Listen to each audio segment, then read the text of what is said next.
নাহিদ কোন যারা কোন উপদেষ্টারা আছে এরা তো আগে তো মনে ঠিক মতো ভাত পাইতো না, ঠিক মতো খাইতে পারতো না, পড়াশোনা করতে পারতো না, চাকরি করতে পারতো না। এখন এরা উপদেষ্টাই এখন রাজা, এরা সংসদের রাজা। এরা মনে করেন হেয়ার ভোট দিলাম, তারপর এরা যদি কিছু হয় না না, এটা কি আপনি যুক্তি কথা বললেন না, এরা আমি আপনি যুক্তি বললেন। যুক্তি বলছি কিছু একজন মুসলমান হিসেবে এই কথাটা যুক্তি আমি বলছি কি যে এদের আমরা আন্দোলন করছি, আপনি মিথ্যা বলবেন না, আমার কথা শুনেন। কথা বলবেন মুসলমান হিসেবে অথেন্টিক কথা। এই কথাটা তো মিডিয়া পাবলিশ হবে কি না?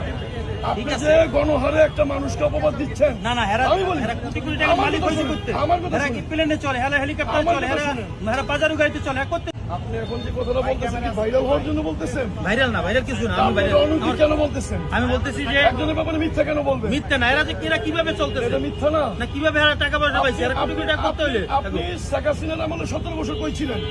আপনি তো ইন্দুরের কথা ছিলেন। ইন্দুরের কথা সত্য কথা বলেন নাই। সত্য কথা তখনও বলছি। ছাত্র আন্দোলন যদি না হইতো, আন্দোলন আমরা করছি। আপনি কোথায় করছেন? আমরা করছি।